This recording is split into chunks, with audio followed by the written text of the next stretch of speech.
Happy Monday, everybody, and welcome to this edition of the Racing Insiders podcast. And tonight I've got a very special guest. We are going to talk about how hookers save lives. And this special guest, good friend of mine for many years, and this is Neal McPhillips from Hooker Harness. So welcome to the show, Neal. Thank you, Kate, for having me. I'm excited to be here, and we'll see what we can do to educate some folks. Yes, and we're here to talk about all things seatbelts. And so if anybody has any questions, feel free to drop them into the comments, and we're going to talk about lots of things. I see a couple people are here already. I see Scott's here, and he's always the first one to comment. He says, "Hi and happy Monday from sometimes sunny California." I haven't checked on California here recently, but I guess since I haven't heard it much in the news, maybe we haven't had any droughts, rain, floods, earthquakes, fires. It's been a crazy time out in California. And I see Alan is here. So Alan, welcome to the show. And but let's kick things off. Tell us a little bit of the history of Hooker Harness. So most people don't know that we just had our 50th anniversary. Actually, the first set of belts were made and the business was started in 1972. So really, depending how you count the years, technically 51, years old, but could be considered 50 as well. But either way, we got that surpassed. Started doing seatbelts in aviation, making aviation belts, general aviation, and then moved into some aerobatic applications where we have for competition aerobatics, right? So anything that you see go upside down on an air show that's not owned by the U.S. government typically has our seatbelts in it. So some of the more popular things that people would see in that arena, Kate, would be like Red Bull air racing, right? If you see the Red Bull air races, most of those airplanes, if not all, have seatbelts in them from our company because we make a ratchet system similar to what we do in racing, but a ratchet system for aerobatic airplanes as well. So did that for obviously quite a few years. Didn't really get into racing until probably 2000 and 2001 when we developed the ratchet that we use in auto racing now. So just drive ratchet on one of the seat belts, and you just use your hand tool to tighten it up. Gets you super tight and locked into the seat. So mostly we're known for ratchet belts for aviation and racing, but man, we do a ton of projects outside of that as well. We do a lot of towing type stuff, and we do some cargo airplane things and some government contracts, right? So just a lot of different things that we have going on. Well, I've always thought that was super fascinating because with the seatbelts, because it's really incredible how, like just say you're putting some stuff into a pickup truck and you think you have it all strapped down until you go down the road at 55 miles an hour, or more. And then it's all flying all over the place. So without ratcheting down, I mean, you can't have the same control in your race car or airplane without being really fully in the seat. If you have to just try to stay in your seat, then that's too big of a challenge right there. Definitely with the ratchet belt, if you never try them out, at any show that we're at, we generally always have one or two different seats to actually strap you in there so you can really understand what the difference is. I know you've been in one before. Mm-hmm. Honestly, that's all we do at like PRI, and that is like literally I'm on my knees for 3 days, strapping people into a seat, showing you how it works and looking at the look on your face when it's different than anything you've ever had. You really do feel more, particularly talking to racing, because that's the audience here, feel like more of the part of the car, right? So like if you're ratcheted down in a seat and your seatbelts are tighter than they've ever been, like if you feel this like sideways motion, particularly let's talk dirt for a minute, right?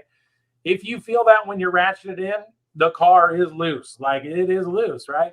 If you don't have a ratchet type system and your belts aren't entirely tight and you're slopping around in the seat, you might get a false read on the car, right?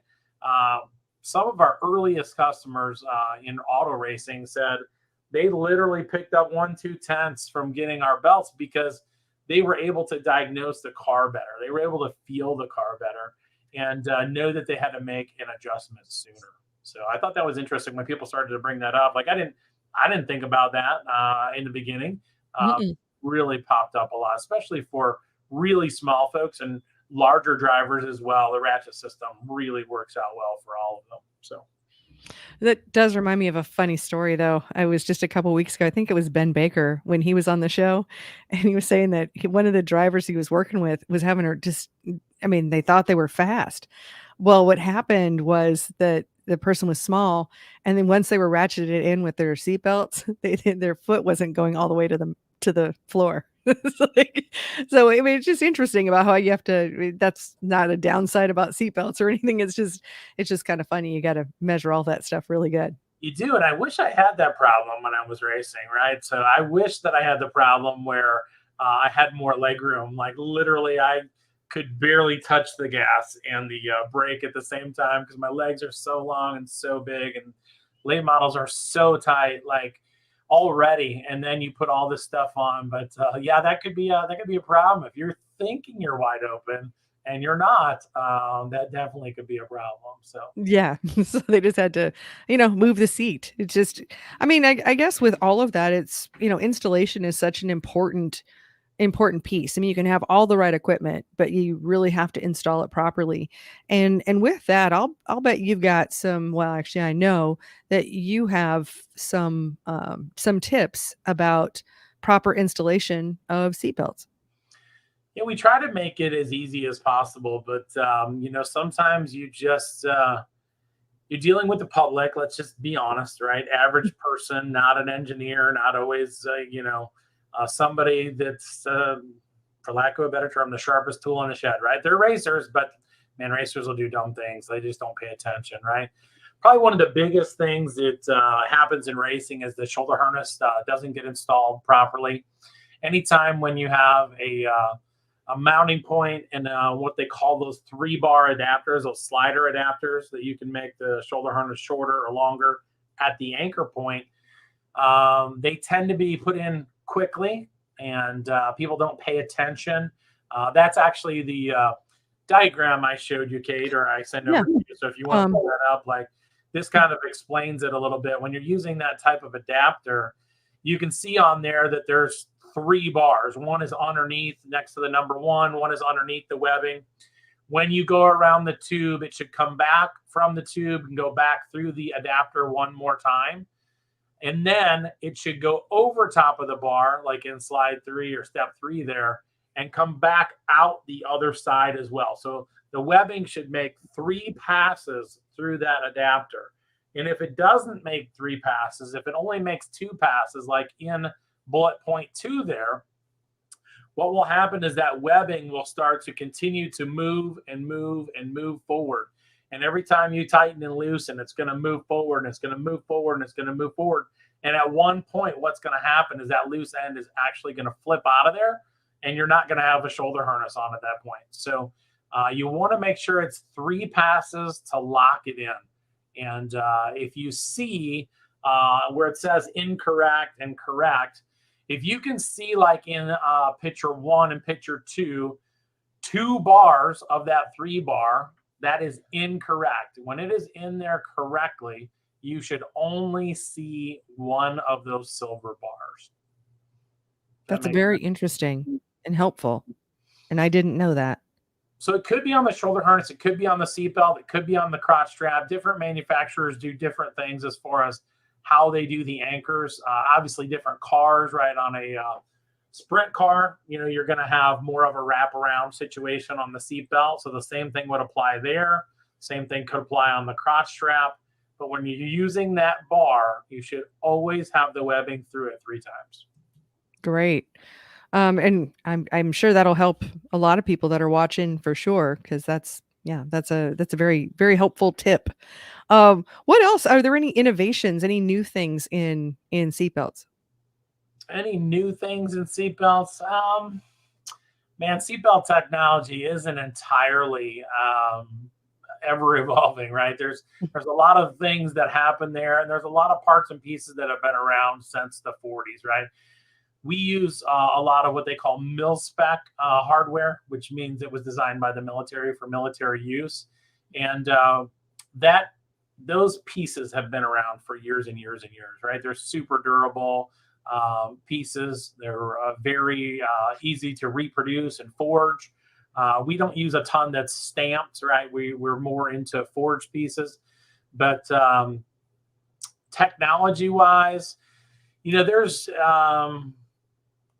different grades of webbing. People are trying to come out with newer weaves of webbing and different materials. There's not a ton of traction on that. Some people in Europe are trying to do stuff like that. We stick with, again, a mil spec type material so that it's super consistent. What a lot of people don't understand, Kate, is that there's a gradient of webbing, right? There's super cheap webbing, and then there's super expensive webbing. And we're going to be more toward the expensive side of the webbing. That's going to mean that it's more consistent, it's more repeatable. When you test it, it's going to test very similar every time. Where like toward the other end, you're going to find 20-30% variance in 100 yards of material. Like, you don't want an inconsistent product, so you want to use more toward the higher end, right? Like, we could use different webbing and make our product cheaper, but I'm making it cheaper and also making it more dangerous for you. So I don't want to be any part of that type of program. So Yeah, I mean, I think the lower quality webbing, I mean, it has a place on, like your little home sewing projects kind of a thing. That's a good place for it, but is not a good place for seatbelts. Now, webbing, I mean, people just don't think about it, but there are ways to ruin it. It's some pretty hardcore stuff, high quality, high end. But just like with anything, I mean, I could take a great pair of leather shoes and there's lots of ways to ruin them. So what are some ways, other things to prevent, things not to do, or ways to care for your seatbelts better? So again, a thing that we don't give a lot of thought to, like when I've been worked with several teams over the years, right? And what do we let the new guys do, right? We let them wash the car and we let them do the tires, and all those types of things. And problem is, when we let them wash the car, they run the power washer across the webbing, right? That's a bad thing, right? We can be cutting webbing fibers with a power washer. You might not see it today, you might not see it tomorrow, but it's damage and it's happening. They also are going to spray all type of cleaning chemicals all over the car, right? Chemicals and webbing are not best friends. We don't want any situation there, right? So there's a ton of things that are happening that shouldn't be. One of my best things that I did, I think, when I was driving was we always got one of those giant garbage bags, slid it down the side, always completely covered the seat, covered as much of the seat belts as possible, including on the ratchet section, taking even like a Walmart bag, wrapping that side of the seatbelt and the ratchet up completely tightly when you're washing the car. You should try not to get the webbing wet as much as possible. You should try not to get petroleum products on it as much as possible. On our ratchet or on adjusters that have the lift lids on them, right? You should use silicone spray, water-based spray that's not petroleum-based. Petroleum, again, and webbing are not best friends. So as much of that as you can keep off of there, the better. But really try to keep them clean and dry. But when I say clean, I mean just don't get them dirty. Like, try to just do as much as you can. You should not be using detergents on your seatbelts. You should not be using fabric softener, right? If you go to the Google and you Google, is fabric softener flammable, you will find out that it is. So why do I want to introduce something that's flammable into something that I don't want to burn, right?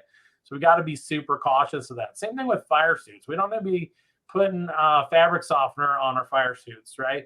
Yeah, it's going to feel better when you put it on, but you're adding something to it that's flammable. So absolutely got to be careful with that kind of stuff. I also want to talk about like the lifespan of seatbelts because they've got the SFI tags on them. Tell tell us a little bit about the lifespan of seatbelts, SFI, and kind of your process on what do you do when they're at the end of their life there?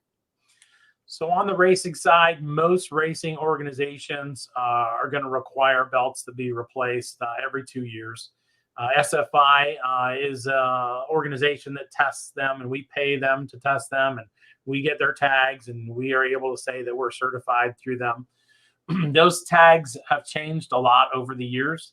They used to be like a little punch tag where you would go in there and you would punch a hole and say, hey, these were made in August of 2023. And then it was your responsibility to look at that date and say, okay, 2 years from now, that's going to be August of 2025.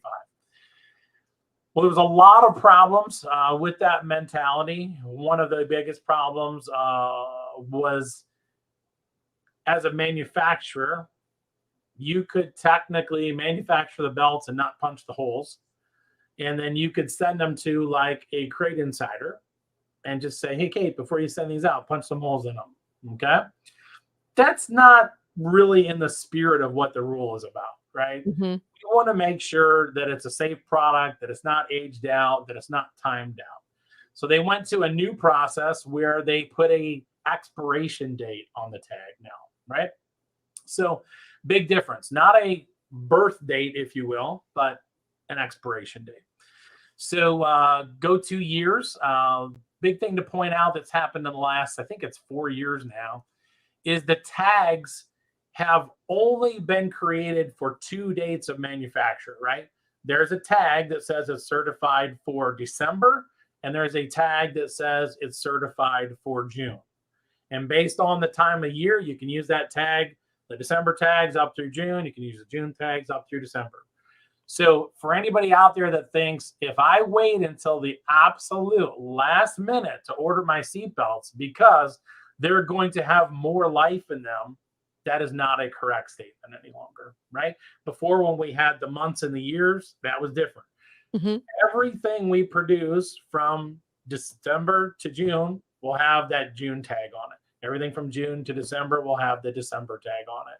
So what that means, guys, is let's not wait and say, I'm going to Speed Weeks next week and I need a set of seatbelts that I knew I needed for the last 3 months. Like let's get them now. Now, the one problem that we do have with that system, Kate, is this. If I get a set now and it's dated in December and it's good for 2 years, every other cycle, I'm going to basically end mid-season. So I'm going to have a set of belts that's going to say June of, let's say, 24. Mm-hmm. Then I'm going to go to like UMP Summer Nationals race, and they're going to inspect the belts, and they're going to say, hey, man, you got like a week left on these. And they're like, no, it says 24 on them. Okay, well, that's not December of 24. It's June of 24. So now mid-season, you need a set of seatbelts. You got to be careful of that with this June and December tag thing, right? Always try to get them, where you need them in December. So you always get 2 full years out of them. Trying to get a little longer than that out of them is going to cause you some pain. If you know you got 2 seasons on them, you should be getting a new system, right? Now, the benefit of our system, even though it's a little more expensive on the front side, is that in 2 years, you can send them back to us and we can rebuild it with all new webbing and new tags for 2 more years, right? So for a fraction of the cost. So that's an awesome program we have. I mean, we have days where we're getting 12 and 2 dozen boxes in there of rebuilds, right? And cutting them up, doing new webbing, rebuilding them, putting tags in them. And that has been an amazing program for us. And it saves the racer a little bit as well. Why are we throwing all this hardware away that's in great shape? Even if, Kate, you race 6 times that year, it's still aged. You still are out of scope. You still have to replace it. Why do I need to throw that hardware away? So obviously, if something needs to be replaced or repaired, we're going to certainly do that as well. But it's been an amazing program for us. Well, and I think that's so smart, I mean, for 2 reasons. One, to not be wasteful. I mean, there's like you said, throwing away something that's perfectly good. And then also, I'm sure there's a significant savings when you're rebuilding a set of seatbelts instead of buying brand new. And obviously you're buying hardware that's meant to last. How many times can you rebuild, do you find? Well, during that time, you probably find a few like if you were to find a latch or something, you might replace that, and it would be more than just the webbing, but you would go through everything and inspect and make sure all the hardware is good, I'm guessing. Yeah, we're going to cut all the webbing off so we can see all the hardware. Like if there's plating damage, we're going to say we need to replace it. Something that happens in dirt racing all the time that needs to be replaced is like the right side seatbelt anchor. Generally, that anchor is packed in like mud that you couldn't get out of there, can't get out of there when you wash it all the time. So it sits in basically moisture and it sits in mud and it eats the plating off there, right? It starts to rust. We're not going to send that back out that way, right? We're going to say, hey, it needs a new anchor on that side. We're going to replace that anchor. We're going to charge for that anchor and we're going to rebuild it with a new piece on there, right? So definitely going to take a look at all that. As far as many times, it really just depends on how well you're taking care of it. If you're running asphalt, you're not washing the interior of your car. It's not seeing the type of damage you would on a dirt car, right? So it really depends on the application for the most part. But one time, generally for sure, two times possibility. Just got to look at it. It's case by case. If there's ever a question, take a picture of it, send it to me. Hey, that's not worth sending in, man. Like you need to get a new set. Right? Or hey, that looks fine to me. If we need to replace that one piece, we'll do that, right? Take a look at it real quick before you ship it in there. So Great idea.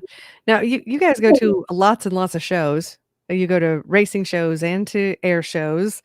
Uh, Tell us a little bit about that or some highlights. I know you were at the biggest show. What's the biggest show that you guys do? I think I know the answer to this.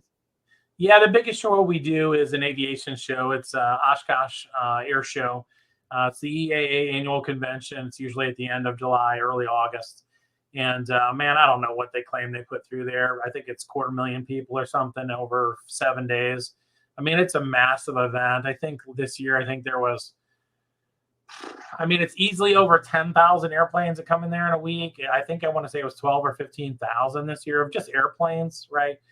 Just it's unbelievable the traffic you get through there, and you get a variety of folks through there. People are super high end, have $1 million airplanes and beyond, and people that have home built airplanes, people that are building ultralights, just all kinds of things.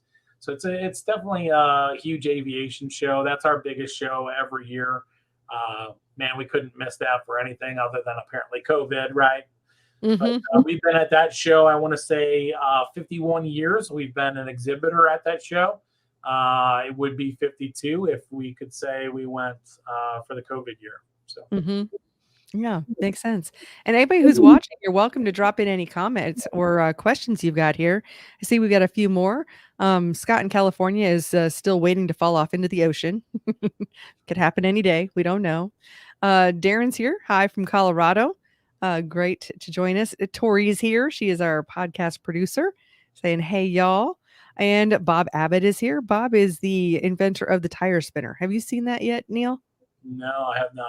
Oh, we'll have a video out on Wednesday, so you'll be able to see how the tire spinner works. It's All right. pretty darn cool. And Melanie is here saying, "Hey, Neal," to you. Melanie's a handful. You got to watch out for her. She's an Oshkosh person though. She spends a week at Oshkosh. They're awesome. They take a day every year to make dinner for us. It always works out really well to not have to plan for that night. We always get a couple dinners out as well. So. Good to see you there, Melanie. Awesome. Well, thank you for joining us. And Darren mentions lots of great info here. Good deal. That's what we're trying to do. And also a comment. I would think UV would shorten the life as well. Excuse me. Yes, certainly UV damage is something that can deteriorate webbing. You see that a lot more in aviation, right? So the biggest problem in aviation probably is UV, right?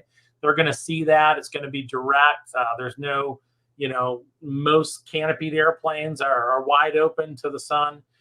If you store it outside, it's going to be even worse, but they're always getting UV exposure when they're in flight. There's just not a way that you're not going to get that, right? When you see that in racing, generally it's because somebody's leaving the car outside. Believe it or not, there are people who do leave cars outside. And you can see that damage as well. So, I would guess it probably happens in drier climates. I know when I was out in California a couple of years ago, and went to a racer's shop, and he's got cars sitting outside. Well, that's easy to do if you're living in the desert and you're not worried that it's going to rain. I mean, we down here in North Carolina, I mean, it could rain at literally any time. I mean, it can be sunny and, oh, look, it's raining, Nothing in the forecast, but it's raining. We can't even take the chance down here. So maybe in those drier climates, it can certainly be a bigger issue. And Yeah. Mary is here saying hi, Neil. She's Hey, must be Mary. one of your peeps there as well. She was And just at the race with me in Knoxville. So, yep, more people. So, great. that And UV thing, Kate, though, for a second, is the yeah, best way to check for that is it sounds funny, but it's super easy.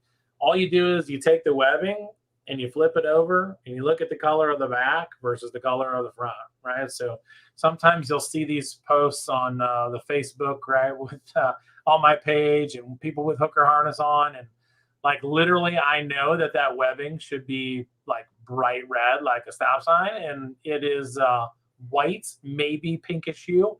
That is all UV damage. So just look at the backside versus the front. Not really an issue in racing because we have to replace the belts every 2 years. They're not under that type of requirement. So you really got to keep an eye on people who are left to their own devices. So that is a really great tip. I battle with sun damage or UV damage in my shop because it's all glass. So I see the labels fade and we try to move things around. I tried to tint the windows. I mean, it yeah, is so hard to fight. If there is any kind of natural light, it is so hard to fight that for yeah, sure. for Yeah. sure. And Melanie commented as well. She says, we love our Oshkosh peeps. So, or OSH, but Yep, yep. Oshkosh. Keep Is OSH, I'll bet that's the airport. Is that the airport designation? I believe it is. I can't remember for sure, to be honest with you. I'm not totally a pilot, right? So I've flown a few times, but not too many other than commercial, right? But I believe it is. So, Well, great. Now, I know we didn't talk about this before, but like, what are some of the things that you do for fun? We're talking about work and we're talking about seatbelts. What do you like to do for fun? unfortunately, I work, right? So it's work. That's what I do for fun. So one thing that people don't know is that this is not my full-time gig, right? I have a full-time position that I have had I've been part of an organization for 26 and a half years, right? So this is outside of that. So this is evenings, this is weekends, this is travel every other weekend, if not every weekend throughout the summer. In the off season, it's travel to shows. We've got at least three. I'm working on 4 and 5 racing shows for this off season. So I use all my vacation to work for the company for the most part. So it sounds funny to say, what do I do for fun? It's work, but got to go to Knoxville. That's probably the biggest vacation I get. It's still a race. It still is work, but that is my kind of yearly pilgrimage to Iowa, and I try not to work more than 2 hours a day if I can there, but that's a lot less than my normal schedule. So, Yeah, well, and it's you and your brother. yep. Yep.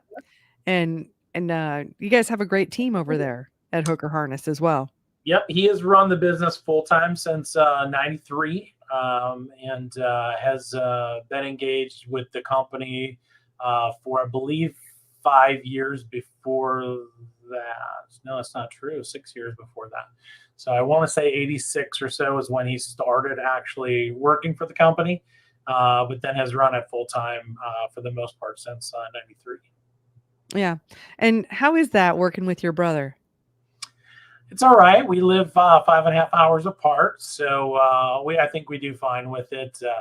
I call up there, call in my orders. They ship what I need. It's not a everyday thing. I don't see him every day. Leave the business to him. He gets to do all the accounting and all of that stuff, and I get to go, I guess, do more of the fun stuff, right? So not he doesn't go to shows, but I go to a significant amount more races. I get out more to those. than he does. I'm just more in the racing part of the state than he is. And we've got, I don't know, 7, 8 tracks within 2 hours here, so we can get plenty of racing in down here where they have 1, 2, 3 within 3 hours, 2 hours. So just a little bit different situation where he lives in Northern Illinois and where I'm at in Southern Illinois. So Yeah, I had no idea you guys lived that far apart. And yeah, yeah, I really had no idea. I mean, I know I love working with my brother, Jimmy Schultz, with we work on the Cars show and doing the show type stuff together. But we only live an hour away, so that's a lot easier. yeah. I mean, who knows what the future holds? We just had twins graduate from high school and go off to college, so have considered moving closer back in that direction, but just haven't pulled the trigger on anything yet. So, Gotcha. Yeah, cool deal. And let's see what else we got here going on. I'm going to look at my little list of things. Hey, do you have any idea how many planes and race cars you think you've got belts in at this point? I couldn't tell you. In 50 years, I really honestly So don't know many. that. The coolest thing I can say about 50 years is, we've got some awesome customers, even to the extent of which we were able to acquire the first set of seatbelts ever made on the aviation side. We actually have them in a display box in our foyer at the shop. So I thought that was pretty cool. We keep very close with our customers. If you've ever seen, and I know you have, like images of our shop, it's covered with nothing but like photos, posters, and things that people sent to us. It's not people come in there and they think we buy all that stuff and we request all that stuff. That literally is just stuff that is flat sent to us from racers and pilots, stuff that's signed. Actually, a really great story is I had a customer come out from Chicago. We're 2.5, 3 hours out from Chicago, and they wanted to pick up a set of belts. So they picked up a set of belts. They were looking at all the pictures in there, and they saw a picture of their aerobatic team. And they said, "What's going on with that?" And we really didn't know what they were talking about because it was in a nice frame and everything, right? Poster. And they said, "Well, why are all the other posters around it? Why do they all have autographs on them? Why are they all signed? And ours isn't signed." We were like, "Well, you didn't give us one that was signed, right?" So he kind of got upset about that. And he got his belts and he went home, drove home, and he showed up the next day with a poster with all of the team members had signed it, drove back out just to drop it off and he just didn't want to be left out. Like he didn't want to be the only one on the wall that didn't have signatures on it. So it took about 5, 6 hours out of his schedule to run back out there. So I thought that was a pretty cool story when that happened. That was just like 2 years ago. So That's really neat. And yeah, the decor. I haven't been in the shop, but I've seen pictures. Is super cool. And I see we got a couple of follow-ups here. So Melanie is letting us know that the airport is Kosh, Kosh, for the I'm assuming that's the airport. yeah, And Scott's here. He says roughly 4,000 seatbelts a year. So 4,000 a year. You can do the math. That's a lot of seatbelts he's not doing right there. that. He's sitting at the computer clicking on buttons and it's telling him that. So Ah, nice. I see Alex is here and he says, "Love my hookers.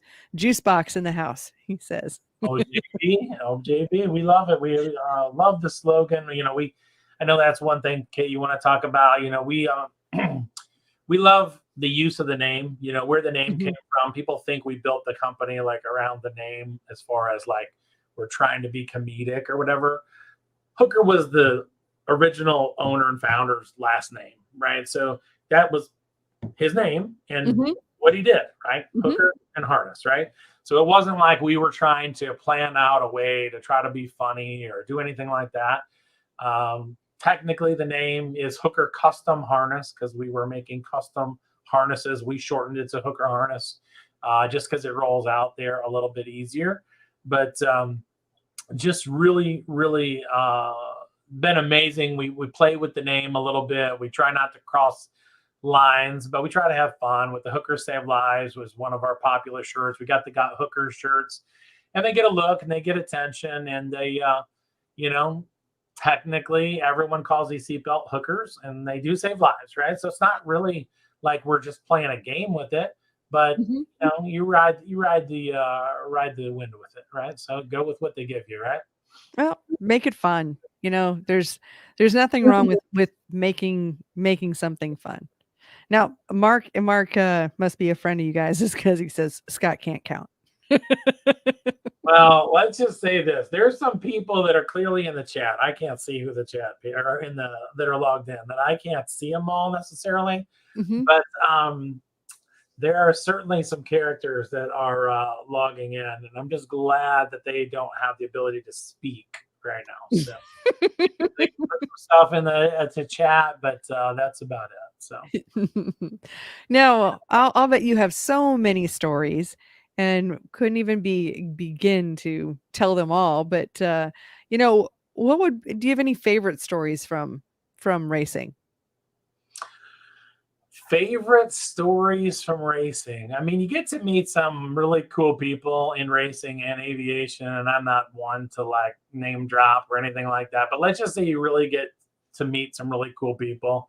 I will say one thing that we like to play amongst ourselves a little bit is like like I guess they call it like 6 degrees of separation. Like how can you, or the Kevin Bacon effect, people Mhm. call it, of like how many people do you need to go through to get from this person to this person? And it's amazing how quickly that you can get to some people that like you would think are somebody you could never approach. Like I could call somebody and like literally they could call somebody like super famous, like just unbelievable sometimes, right?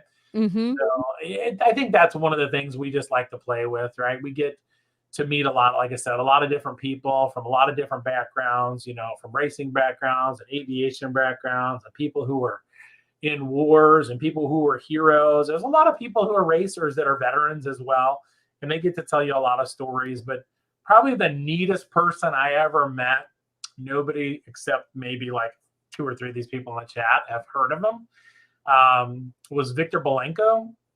He was a Russian that stole a MiG from Russia and flew it to Japan and defected and gave the plane to the U.S. to review and put in crates and ship back to Russia back in the day. I want to say this is in the 60s or the 70s, but I met him when I was like 16, and I was like, who is this guy with two like girlfriends and a beer in one elbow and a beer in the other elbow and one in his hand, triple fisted drinking? And I was just like, who is this guy? Like, who is this cat? And my brother told me about him. And then there's actually a book about him. I can't think of the name of the book. If my brother's on, he can probably say what the name of the book is. But he was just an interesting guy. And it wasn't like we were best friends or anything like that. Just a really cool person to meet with a really cool experience in his life. So I mean, the bravery. I mean, because he could have easily been, like, shot down. I mean, that's once they insane. figured out, like when they figured out he was defecting, I mean, clearly they were not happy and they were chasing him. I Yeah. think there's part of the story I want to say, and this could be wrong. I haven't read the book forever, but I want to say that there was a deal where they wouldn't give him enough fuel to be able to get somewhere like that. And I want to say Mm. that what he was doing was like stockpiling like high potency alcohol and like dumping it in there, and like he's gonna make a run for this thing. So, but definitely a cool story and interesting guy. So Yeah, and he does sound like the most interesting man in the world, like yeah, those posters. he is like that guy. Yeah, Yeah, exactly. The Dos yeah. Equis guy. Yeah, Yeah, exactly. that's exactly what I was thinking of for sure. He's got the girlfriends and the drinks and everything. Yep. We get some more comments here. So Mark says we can type, and someone else from your group, someone shared the link with the rest of the group. She's grinning. That's great. I guarantee I have more stories on them than they have on me, so they won't probably start. And Charles is saying hi to me, and Scott says MiG Pilot must be the name of the book. Yeah, yeah, MiG Pilot. that is definitely it. And I think I have it in my office here somewhere. I just can't see it off the top of my head. So Understandable. I mean, you just didn't know that was gonna come up. Now, you mentioned that you're going to several racing shows. I mean, I know 2 of them. but I'm not sure of the rest. So, what racing shows are you going to be in? We are getting into the off season here. So which shows are you going to be at coming up? So we're committed to PRI for Mhm. sure. We've been at PRI since I want to say '01. So definitely want to go back to that. It's always been a good show for us. We have a little different deal at PRI than most do people in our industry, because you're really not going to our competitors and going to their booth and trying out their belts for the most part. Like, they're just trying to like sell you like standard belts for the most part, where we're wanting you to come and we want to like ratchet you in there and let you feel what it really feels like to be in and using our product before you even purchase it. Right. So we're committed to PRI. It's a staple for us. We're committed to cars in Hickory. And Mhm. then not the best timing. I'll be in Hickory for the car show. Looks like Scott will be same weekend at the Midwest Speed Expo in Springfield, Illinois. So for the Mm. UMP banquet is the same weekend. So it's a show, UMP banquet that night, and then it's a show the next day. It's Saturday and Sunday. So he's going to plan to be there a little closer to home. I'm going to make the haul out to see you guys. And definitely, that's been a good show for us. We're excited to be in both places, but not perfect timing. Usually that show is the following weekend. For some reason, they moved it up a week this year. So, Ours is always the first weekend after New Year's, yep. and we're also the weekend before the Chili Bowl. Is because we can't go up against the Chili Bowl. So maybe that's what they're avoiding. Maybe they're avoiding the Chili Bowl as well. So Mhm. that could very well be. Yeah, because that's tough. It's so hard. Racing is like 52 weeks a year. I think that about the only time that there's not a conflict is Christmas, and except for Christmas. It's Christmas. So, you're not going to have a show. Yeah, I mean, we've got like the Turkey Bowl and stuff here. I mean, in the Mhm. spring, we got the toilet bowl, is within 3 hours a year. I mean, I don't know. They run that thing. I think it's in end of February or something. And as far north as it is, it's always cold there. But we're just racing at this point all year. It's a lot. It's a lot for the people that commit to those series for sure. Man, it's just a lot of racing. It's getting expensive, right? It's not getting any cheaper than it was. So always trying to do what we can to do our part, like our rebuild program. We designed that rack boot a few years back. I think you've seen those, right? Where Mhm. we were I saw those. Yep. we were spending $400 or $500 a year on rack boots. We designed that new rack boot. We go through one a year normally because something from the track jumps up, hits it, rock, starter, whatever it is that we hit that week. But Mhm. save you $400 or $500 there, and probably 20, 30 hours of labor by not having to change one every week. So trying to not always be the most expensive at everything out there. We've got a lot of good things going. I've got 2 new products I hope coming out. They're going to save people time and they're going to save people money. I don't want to drop them quite yet because, to be perfectly honest with you, one of them is very labor intensive, and I'm not ready for it to be totally in production yet. Mhm. Ironing out a couple details on one of the materials, but I'll release it and share it with you when I can. But it's a process that normally takes 2 hours to do. That the way we redesign this, you can get it done. I did it in 5 minutes last weekend. So just from the time savings alone will be a big thing. So. Well, and you mentioned having several other products. I mean, one of your other products that I truly love and my customers have loved are your shock covers. I think those are absolutely phenomenal. Can you tell us talk about those a little bit? Yeah, the big advantage of the shock covers is, one thing I will tell you we don't do, Kate, is we don't make them in like 17 different sizes. So it's just not going to be Mhm. part of that type, Mhm. right? And the reason that is like when you do like, okay, I need one for a 17-inch on the rear of this car, and I need one that's a 13-inch on the rear of this car. Every time you pick it up, you're going to have the wrong one. Like I'm just telling you right now, it's racer's logic. Like you're Mhm. going to pick up the 13-inch one when you need 17-inch one. It just doesn't make any sense. So we make them one length. So for late models, they'll fit the front, they'll fit the back, they'll fit a barrel spring. Instead of having that little 1/4 inch wide Velcro, they've got 2 inch wide Velcro, which means that you can use it on a barrel spring, which you can have it a little looser or a little bit tighter. For modifieds, we do make a front shock cover. We make a front spring cover, and then we make a rear shock and spring cover because that's a coilover, right? On some late models, we do have to use our modified version on the left rear where they're using the big diameter springs on there. But really simple, really straightforward. And we're not charging an arm and a leg for them. We're No. 2/3 the cost of what most places are. I think a more durable product. I think a better product. I mean, I brake clean mine. I put mine through the washer, and they hold up, and they keep coming back for more. So if I got to buy a set a year of those, and they're under $100, I mean, I think that you're going to save the damage from your shocks and springs at least $100 by having shock covers on there. So. Well, it's so important. I mean, I know that's one thing that, shocks are one of the most important and also most expensive things on the car. And you just get those little specks of dust on that shaft of that shock, and you're taking out, any of the washers and the shims, and you're just creating this, it's like that rock in your shoes situation.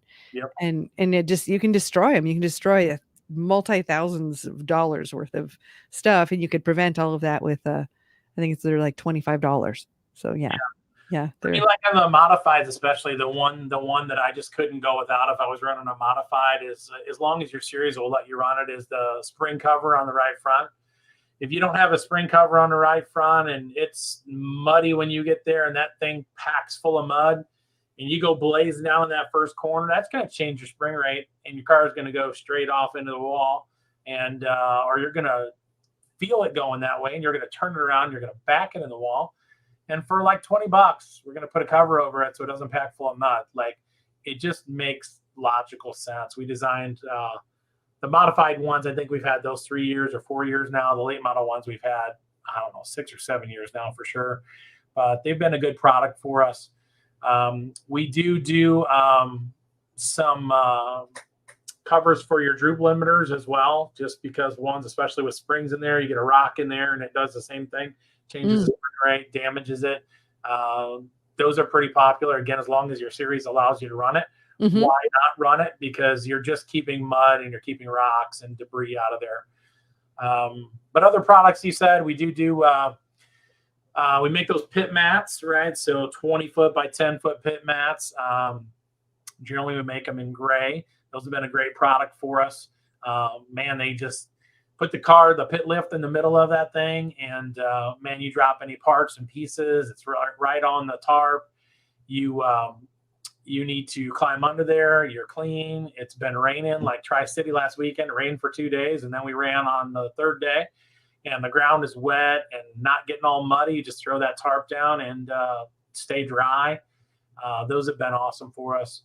We do a version out of the same material of wheel covers that go over like a wheel opening for a late model, for a modified.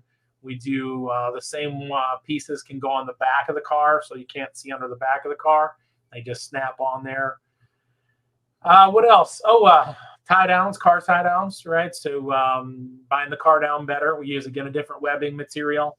Anybody that gets those tie downs for their cars, for the trailer, man, they call me almost right away when they get them, and they're like, man, I can't believe we just made a 4-hour trip and not one click loose on this thing, right? So really been a great product for us. We already have the parts, we already have the materials, we already have the machines to be able to make them. So why not venture out into something else we can do? Same thing with the pit mats, got the material. Same thing with the rack boots, we already have the material, right? So why not just take advantage of what we have? So. Well, and I can appreciate that you've got those. I think something you'd get a kick out of. Years and years ago, I was moving across country, and I had a U-Haul, and I was pulling a trailer with my car on it. And I mean, I don't know anything about ratcheting cars down, but they did it for me at the U-Haul dealership. Well, you start driving through Kansas, which is like the windiest place in the entire planet.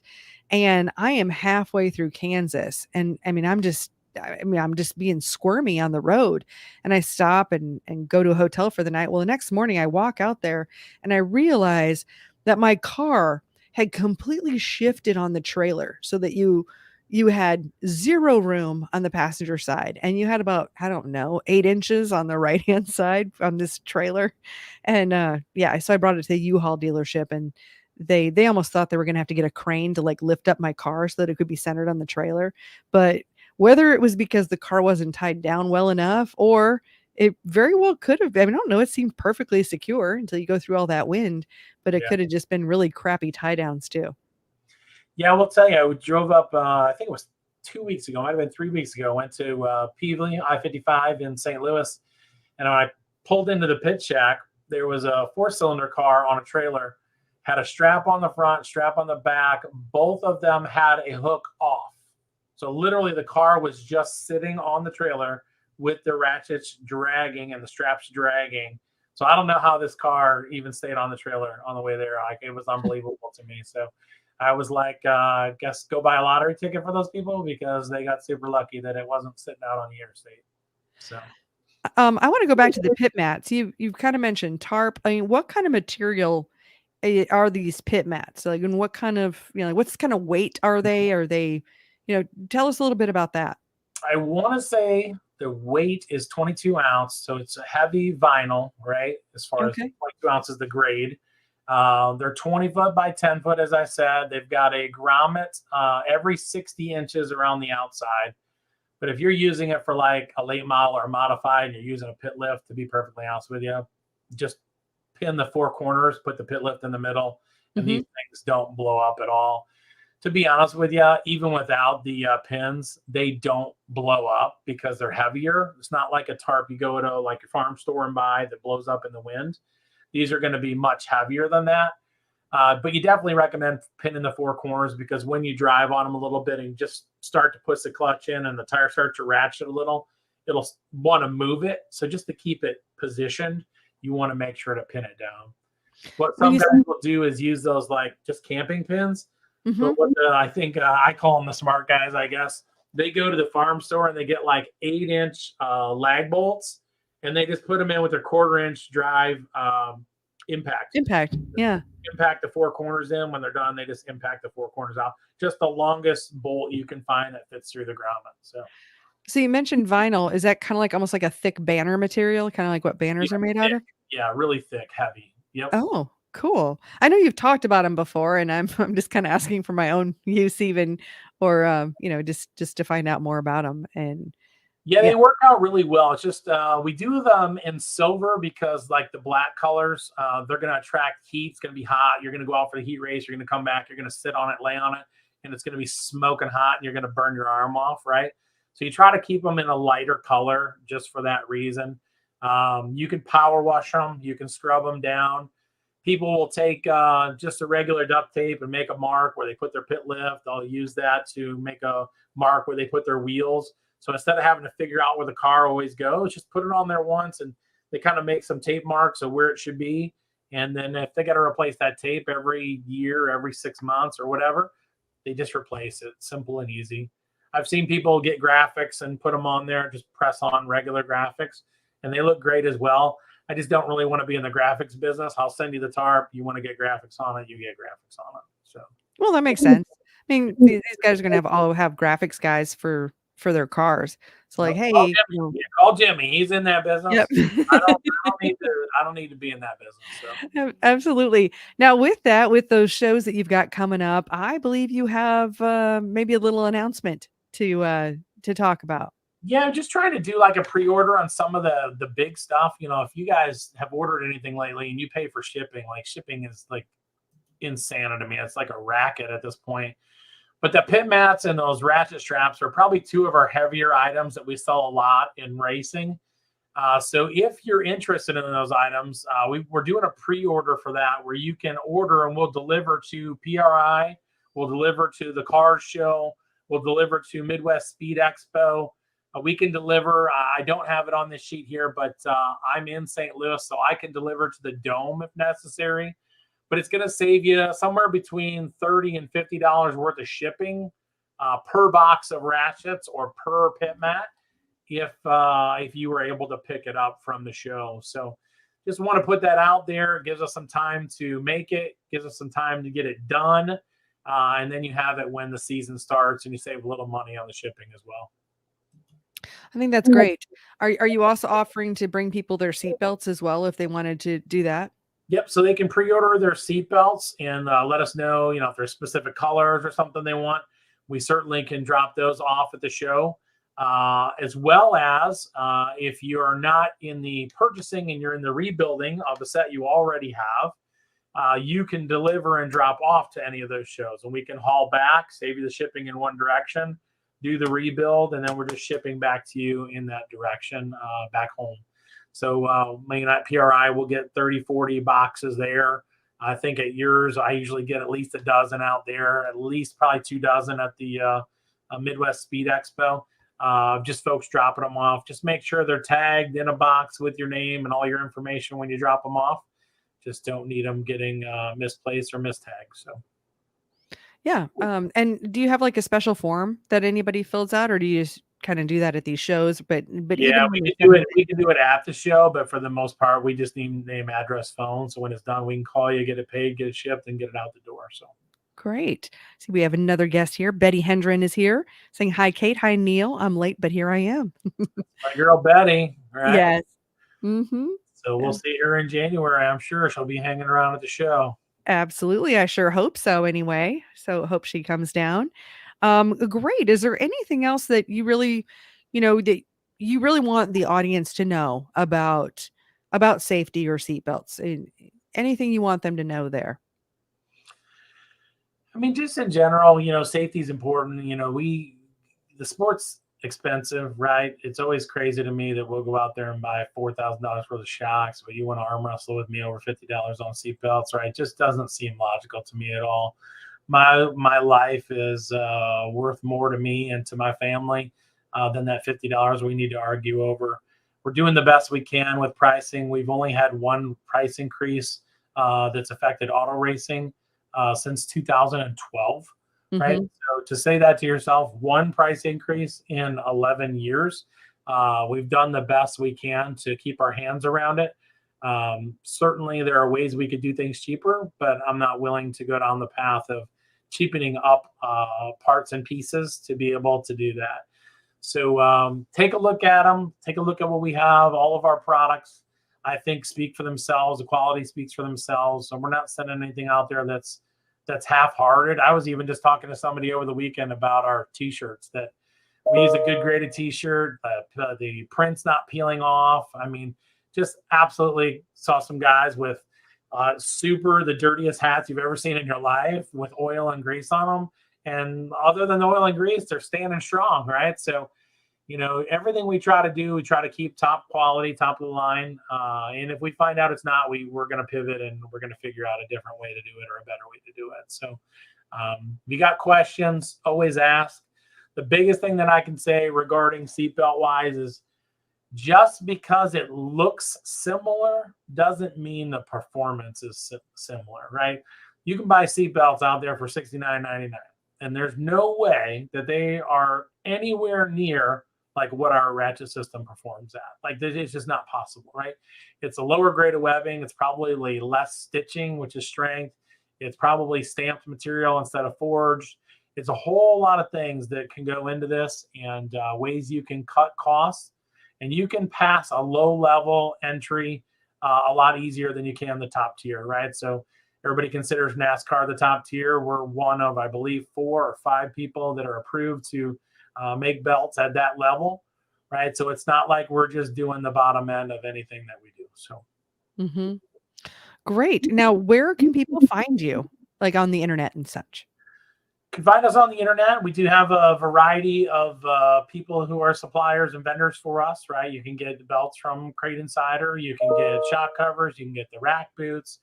To be honest with you, I'm sure if you called Kate and said you wanted any of the other products, you'd figure out a way to get them as well. But we certainly have a variety of vendors and such that you can get them from. A lot of manufacturers, also the chassis manufacturers, can get the belts for you as well. You can get them from Rocket, you can get them from Longhorn, right? All those places. But reach out when you got questions. Give us a call. See us at the shows to try out belts. I'm trying to keep a display seat in my truck that I take to the track to be able to allow you to try it out as well. Now that I got a bigger vehicle that allows me a little more room to be able to do that as well. For anybody who says, hey, I've got this car and there's no room for the ratchet, we've got a variety of extension plates that are available to be able to accommodate tight spaces, bigger seats for bigger drivers. We've got clamps to allow for ratchet belts to be put on sprint cars. So where there's a will, there's a way. Very few vehicles have come through where we have not been able to get a ratchet if that is what is desired by the customer. Great. Great. Well, I want to thank you so much for being on the show. Really, really appreciate you taking your time and joining us. And I want to thank all of our viewers for being here. And for anybody who doesn't know, you might be watching us live, but we're also available on Apple Podcasts, YouTube, Facebook. Find us in all of those places. And go ahead and leave us a like, leave us a review over on Apple iTunes or Apple Podcasts. We'd sure would appreciate that. So thank you all for being here, and we will look forward to seeing you next week on the show. Have a good one.